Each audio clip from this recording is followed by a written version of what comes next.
Right, next up, hey, the sun's coming out. Let's see if we can get in touch with Richard from Challenge the Road. Richard is greatly overestimating my ability to use Zoom. Zoom quit unexpectedly. Right, are you there? Yeah, I'm there. Nice. How'd you change your background to get a funky background like that? Oh, sneaky, aren't I? Yeah, I like that. Look at you, boy, you're fishing there. Not that button. There's a button somewhere to record the meeting, isn't there? Recording in progress. Right. Cool.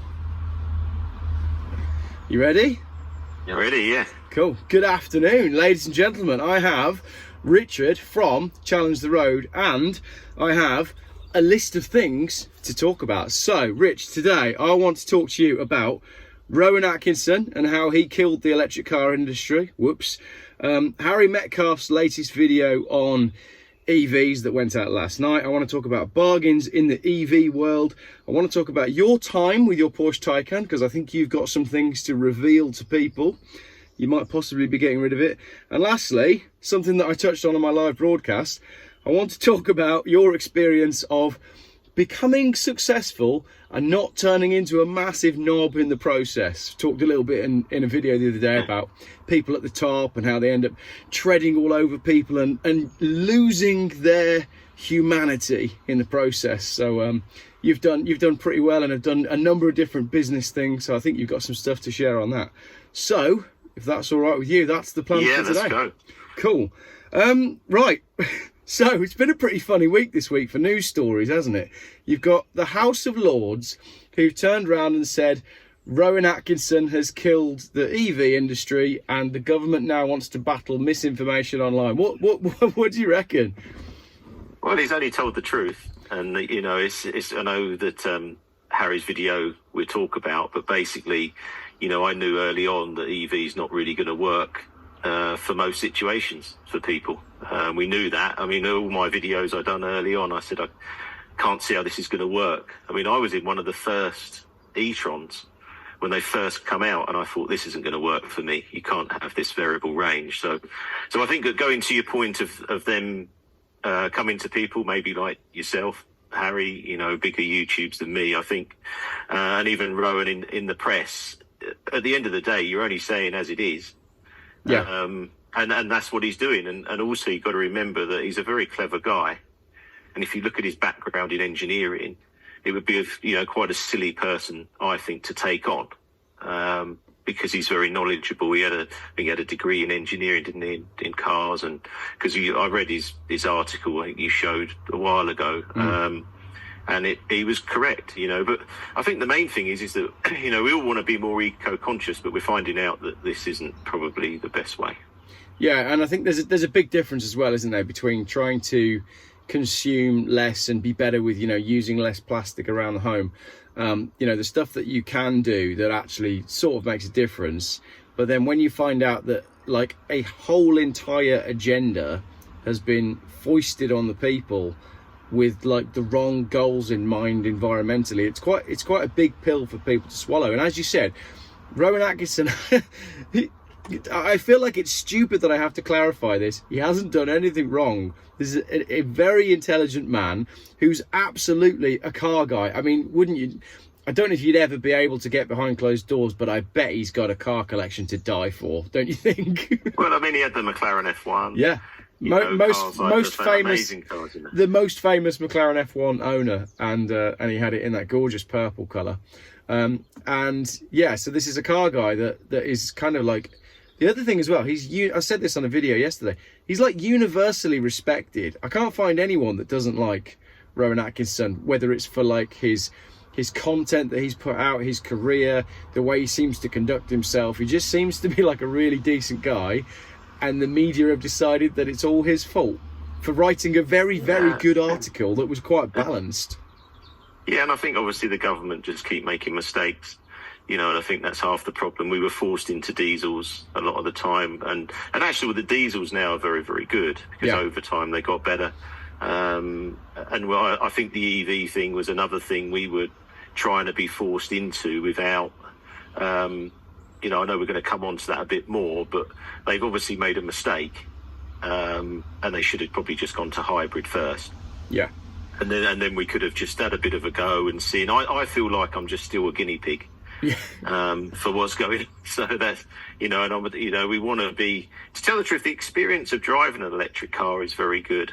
But obviously the range and mis-selling, I think that's going to be another thing coming up as well. A bit like what was happening in the diesel, where, they were putting extra miles than you're actually going to get and different bits like that. I feel like it's a little bit like this. They're only giving you a maximum range. Yeah. And not really saying to you about all the other negative points. Yeah, absolutely. I've got a video coming up on there's a Norwegian magazine that have tested, I think, 17 different EVs in the cold against their claimed range, and their results are pretty eye-opening as to just how far the gap is between how much of the range it's actually achieving. Some pretty wild differences there. So the other thing is, before we get onto your EV experience, Harry Metcalf's video that he put out last night, again, another very good, very balanced video. And one of the key takeaways from that is that he is saying that in the second-hand market, we need some sort of marker or measure for how much battery life an EV has left and what kind of life that battery has lived. So for people who haven't watched the video, Harry Metcalf is basically saying there's a big difference. Let's say you're buying a 3-year-old EV. There's a big difference if it's lived in a hot climate and if it's been fast charged than if it's been in a cold climate. And there's lots of different factors, even over a period as short as 3 years, that can contribute to how much that battery is degraded. And if, as you know, with the Taycan, £39,000 for a new battery is quite a big deal in the second-hand market. So, I think Harry's the first person I've heard talk about the fact that you need some sort of like whatever it would be, a battery health certificate. What do you think on that in the second-hand world? Did that occur to you when you bought your Taycan that the battery might be, if there's... Well, I think there's like an 8-year warranty on the Taycan, but I've said all along that these EV cars are like disposable. They're going to become like phones. Your battery, as you know, I've sold phones for 30 years. And I can have a phone myself that lasts 5 hours and get another phone out and it lasts 8. And I'm in that world. And the other problem I think that we're going to have is that, like you say, if you're plugging it in at Porsche, and now they're saying that if you're using a 180 kilowatt charger or whatever, and now your car's devalued because you've been charging it too fast, is that your fault? The cars were able to last a long time. I like that your X5. I had one of those, I think, come out in 2005. I love that car. Yeah. It's a really great car. And, my concern as well is that with it being what I call disposable at the end of, say, 8 years, depending on the value or even how much the battery degrades, and that can be dependent on charging, it can be dependent on where you live. Where do the jobs go? You've got people learning. Like if you had bought a second-hand petrol car, pretty much you could go to your local guy in the village at the moment or whatever and get a cheaper servicing deal, and he would look after you and look after your car. So you've got options. But in this electric world, I don't see that. I see the car just becoming recycled. Yeah. Which is what I do with phones. I recycle iPhones. Because after 5 years, the software and everything, the performance is poor, and you recycle them. But for the amount of environmental cost that goes into making a car, particularly an electric car, doesn't that just seem like the fact that you've just said, I can see cars becoming that you just recycle them after, even 5 or 8 years, environmentally, that's pretty unacceptable, isn't it? That's, we're going down this, let's save the planet thing. Yeah, and this is why the government are so wrong. They've put us in a position where we were being driven through tax breaks or whatever. That'd be something we come on to on the tax side. But we've been driven into this without really a proper... I believe when something goes through, there needs to be like a plan of 10 years or whatever. Like you say, You're in an X5 and it's, 20 years old? Yeah, coming on for that, yeah. 20 years old, 222,000 miles, and it's my go-to car. I've got other cars, but I just keep jumping in the X5 because it works and I like it. Yeah. But go on then. So go on. I was just gonna say, you've got more to say on the tax break car thing, and I want you to, because you are pretty well read on all of that. Yeah, well, I know that a lot of the people that went into it have got the tax rules wrong on corporation tax on these vehicles, and I talk to people all the time, and they're quite shocked. the thing I had is obviously because I didn't have much money, and when I started, started young at 18 in a business, I do all the accounts myself still now with one other person. Even though we turn over a lot of money, I still do it all myself. And, when any downtime I have, I actually look at all the tax rules. So what actually happens is when you buy an electric car, everyone thought they got, and I'll go back to say, let's go back to say 2020, 2021, when corporation tax was 19%. They would buy £100,000 Taycan and claim 19,000 off their tax bill. So if their tax bill's 50,000, they're paying 31. Now, the problem is that when they sell the car, they have to pay corporation tax back. And a lot of people didn't know that. A lot of people I talk to, they're quite shock when I tell them, and also corporation tax is now 25%. So from 19. How is that impacted by changes in the value of the car through depreciation then? So you buy your 100 grand car, you get your 20 grand off your tax bill, it's then worth 60 when you sell it. What's your tax implication there? Yeah, so your tax implication would be, say, 12 grand. So, but people don't realise that's there, Geoff. They really don't. They just thought, I'm getting 20 grand off a car. How, what most expensive car can I get? And to tell the truth, the garages told them that as well. Well, I wouldn't have expected a car salesman to have read the intricacies of the tax code. So it's kind of fair enough, isn't it? Yeah, exactly. And obviously, the more expensive the car, the more they thought they were getting off the car.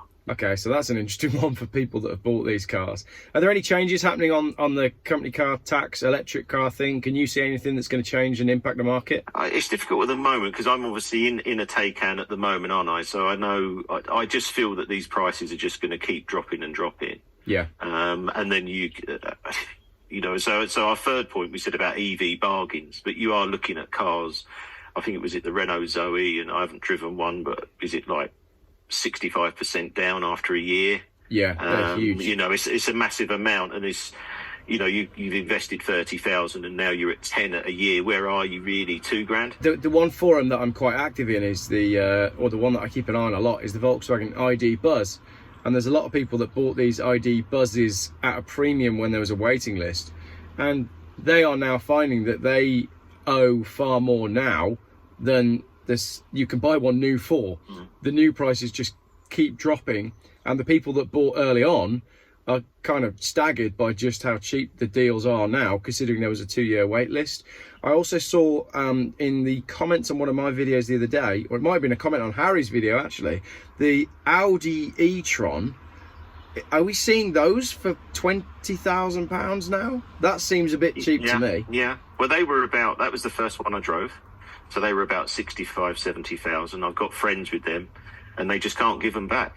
Really? Because they're just going to have to, because of the money side, because they're in a bigger balloon than the car. I had the Audi Q4, didn't I? But I had, I run out of charge 3 times. I had enough, go back to hybrid. But just going back to that ID Buzz, I actually had that car for 2 days to do some filming.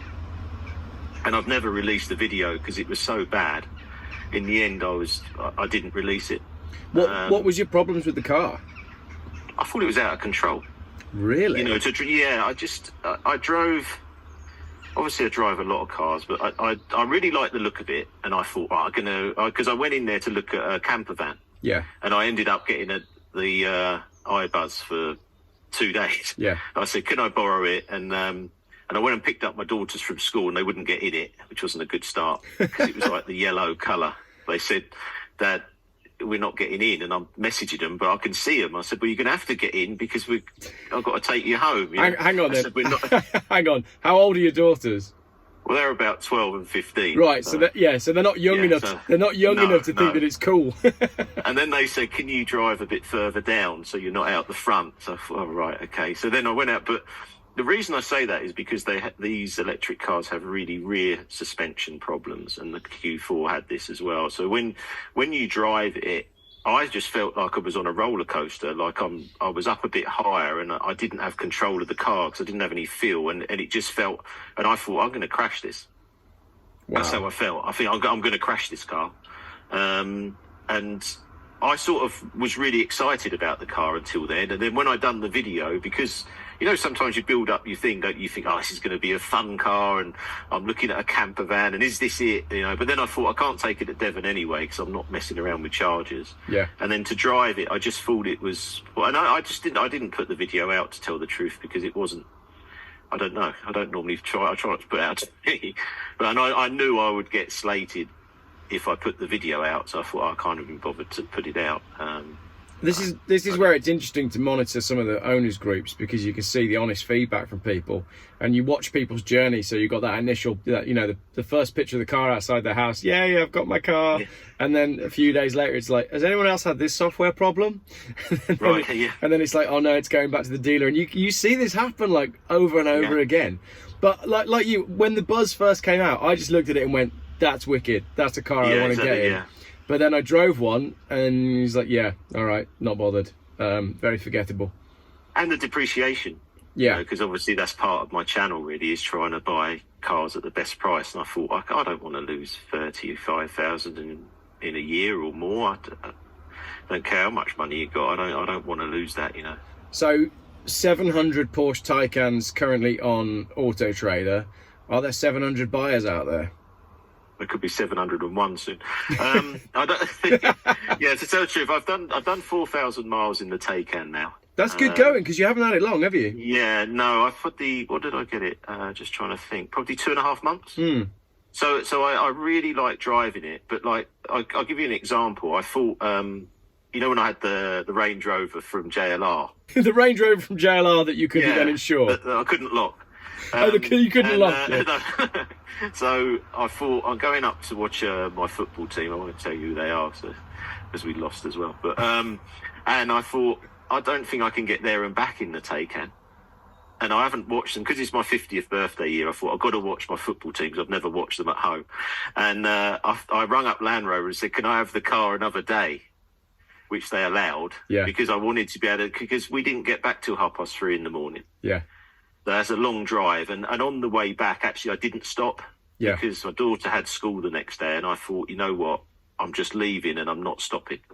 But I would have had to have stopped for, say, I don't know, 45, 50 minutes. She was asleep anyway. But, you know, sometimes you just want to go and get back, and I don't want to stop and look for charging points. Well, this is the thing. Sometimes people say to me in my videos that I have an unrealistic expectation for how much people actually drive, but everybody's different. So I grew up in Birmingham, went to university in Falmouth in Cornwall. So I've done that road between Birmingham and Falmouth, 230 miles, I don't know how many times.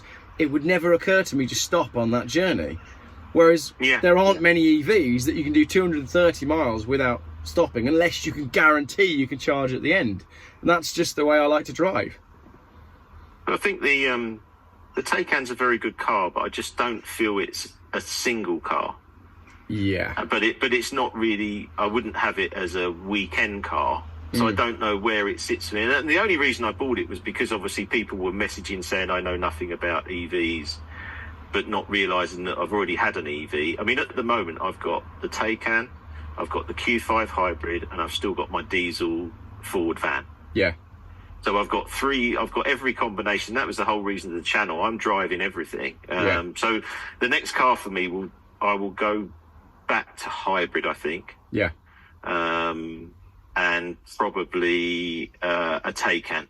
Not a Taycan, a Cayenne. A Cayenne. A Cayenne. Or an X5. And I'll buy a depreciated one that's, say, 3 years old and try and get the best deal. So we look out for that on your channel then when you do a comparison between Cayenne or X5. So then, from a range point of view and your Taycan, talk us through it. Yeah, well, obviously when it was very cold, it went down to about 210 range, which I don't find acceptable. Yeah. The 300 range, the most I've got is about 250 in the winter that I've seen realistic, but I still think it's probably 240 actual driving, maybe 230. It's much better than the Audi. The Audi was just a nightmare. I would drive 3 miles and lose, if I turned the heater on, I'd lose like 30 miles of range, or I could just lose 20 miles just driving along a mile. And it freaked me out. I was like, what have I done? But the thing is as well, like, everybody holds up the Tesla as being the one, Well, I had a Model 3 long range that I tested for my channel the other day. I drove the kids to school, which I think is 15 miles, and I lost 30. So Yeah, that's what I mean. You know, you can't, you know, the Taycan's been the best I've seen for that, but you can't have this sort of variable in your life, really.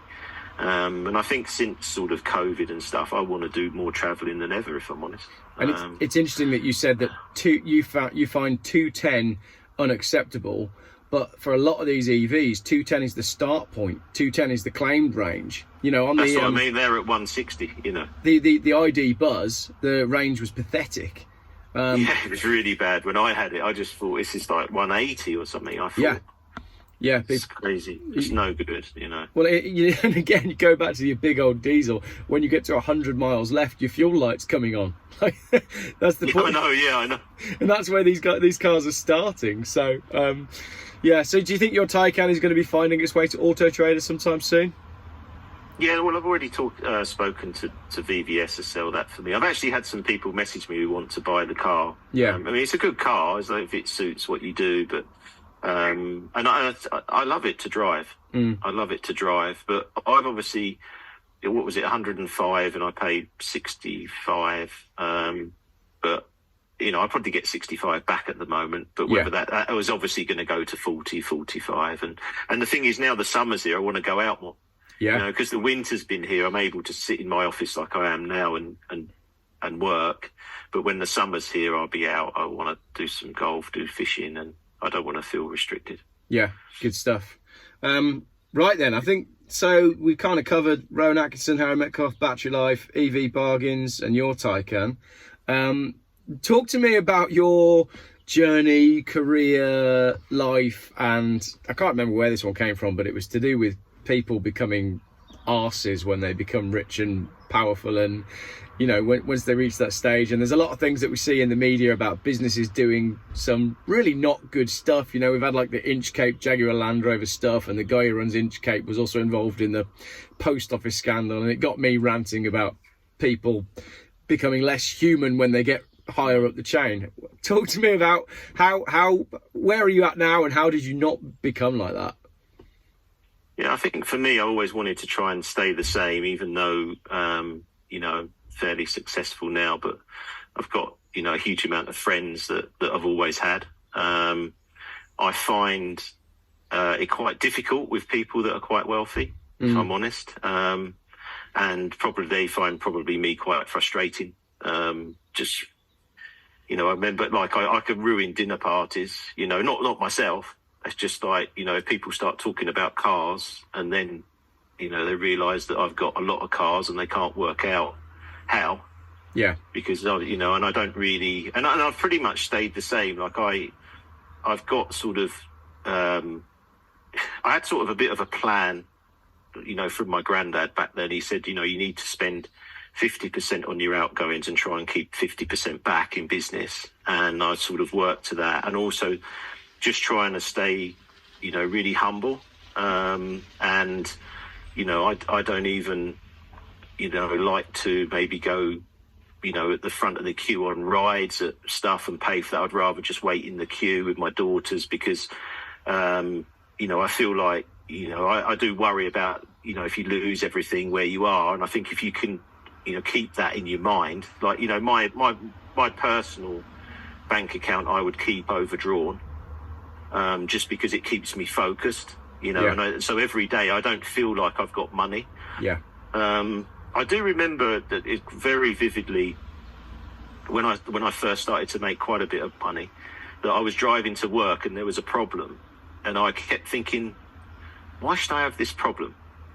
Because I'd done well, and you know, and I just thought, why would it? Because I've got money. And I had to snap myself out of it and just go, Richard, you can't think like that. Yeah. Everyone's the same. And you can't, just because you've got money doesn't mean you've got a privilege above anyone else. And I almost was talking to myself, you know, and that's how I am. And also a lot of the stuff I enjoy doesn't really cost a lot. Yeah. So if you said to me, like, what's your best thing? I would say I'd maybe going fishing on a Friday afternoon and having fish and chips or something. Yeah.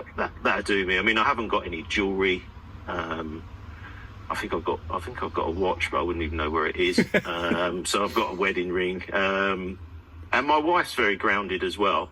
You know, she's not into cars at all. And yeah, but I do see it being, you know, it is a problem for people when they, and the way sometimes I get spoken to. So I'll give you an example. You know, recently people with quite a lot of money were talking to me, and I just feel a little bit like they're trying to talk down to me, but they don't realise I'm wealthier than them.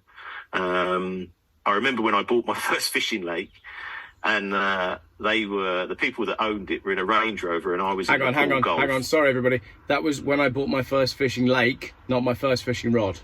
Difference. Yeah, first fishing lake. I went there and I went in the pool golf and got out, and I could hear these guys chatting on this Range Rover that obviously you sit on the back and they put their wellies on and that. And they said, "Oh, this multi-millionaire's bought the lake," you know. So I'm thinking, "Oh God, that's me." So anyway, I walked off, come round, walked back down to see. They're like, "Are you Richard?" I said, "Yeah, I'm Richard." Yeah, he said, "You don't look like a lake owner." I said, "Well, what does a lake owner look like?" I said, "Well, you just don't look how I thought you would look." I said, "Well, am I supposed to wear a suit or something down?" I don't. But yeah, I just like to keep it as it is. I don't want to change. I like to think that people around me, I'd do anything for my friends and people I know, you know, and I'd never, and even like, you got to remember, my sister was 15 when she joined the business with me. You know, she's talking 30 years. And one thing we always said, we never fall out over money, because we'd seen it in the family before. And I just don't really have any interest in money. I actually really don't like it. Like talking about stuff. I just like talking about experiences and things and having a laugh, you know. So with your fishing lakes, then you've done some pretty good stuff with your lakes. Tell us a little bit about is it charity work? What is it, the stuff that you've? Yeah, so we do. Yeah, unfortunately, I've lost two really good friends, unfortunately, but we wanted to do like a one to COVID as well. So we done one for Kent, Tunbridge Wells NHS, and I think we raised about £12,000, and then we done another one. So that has been really good and has helped me as well. You know, I love doing it. We've got one in April as well that we're going to do. And then I donated works to the junior fishing pond at Matfield, about £10,000 of works we done, because I'm a big advocate of junior fishing. And I really want juniors to get out and fish and not be stuck on iPads, and just be outside like I was when I was young. Yeah. So yeah, there's just sort of anything I can do that helps youngsters and being outside. I mean, because I'm just heavily dyslexic, and I didn't realise that it's only last year I had a guy talking to me saying heavily dyslexic people are drawn to the outside. Yeah. And that's where I am. You know, I'm not the best with emails, and I write everything back to front. I just give you the answer and then have to go back with what I'm trying to say. Yeah. But that's how my brain works, you know. Yeah. So what kind of fish have you got in your lakes? What are we talking about? What I know next to nothing about fishing, but I really enjoy watching River Monsters with Jeremy Wade. Okay, yeah. One of my favourites. Great programs. Yeah, I mean, I've got carp in mind, so mainly it's carp fishing. I'd like to add a trout fishery one day to it, but it's mainly carp. Geoff Buys Carp coming up soon. So yeah, great. What's the kind of, how big's the biggest one you've ever caught? And have you travelled and gone fishing as well? Like, surfing's my thing. So I like to go around the world and go surfing. Have you been fishing anywhere exciting? I haven't. I'd like to do that. I mean, but in the UK, it's been more around Brecon, because we used to have a small cottage in Brecon. So I go trout fishing there, and actually done a bit of rally in there. There's a rally place, which has been really good fun. And when I was a boy, I caught some nice trout down in the rivers there. But I'd like to do more of that around the world. I mean, I feel like I may be sort of 50, but I feel like I've only just started. So I've got plenty of time, hopefully, to enjoy more things. I think fishing for me has really helped my businesses. Yeah. So I know, like, my top sort of 5 best ideas have been when I was fishing. So the staff know that as well. They're like, "Richard, go fishing, come back and tell us what we need to do." How long's an average fishing session? Like, if your diary's clear and it's a good day. Well, I don't have a diary, Geoff, do I? Well, no, this is true. Yeah. And you know full well that I don't. So how long, if you've got no limitations, right? How long are you fishing for? I'd go sort of at least 24 hours. Really? Yeah, maybe longer. Yeah, it's no problem. I stay overnight. And I'd have a fire, and yeah, it's just really nice. And you have a bacon sandwich in the morning, cup of tea is the best, really. Not a bad way to spend your time, is it? Idling your time away by water and or fire is it's got to be the way to do it. And like you say, I think that stuff keeps you grounded. If you say, oh, what do you want to do? Do you want to spend your night in a really expensive hotel somewhere, or do you want to bivouac by a lake, trying to catch some fish? And one of them costs a lot less money, but you get a lot more out of it. Yeah, and also I think that it depends what you want to be successful in. I think people don't rate being happy enough.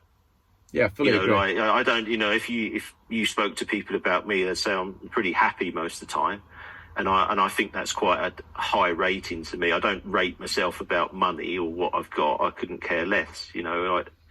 But if you can be happy, then you're winning all the time. And I always try and remember that. My nan always said to me, Richard, worrying never solves anything. And whenever I'm worrying, I always I don't know why, it just sticks in my brain all the time. I think, Richard, it don't solve anything worrying, just get on. Next day. Yeah, absolutely.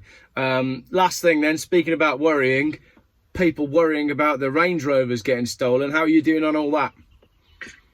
Yeah, I mean, I'm really happy that they've announced the 16 to 18 plates.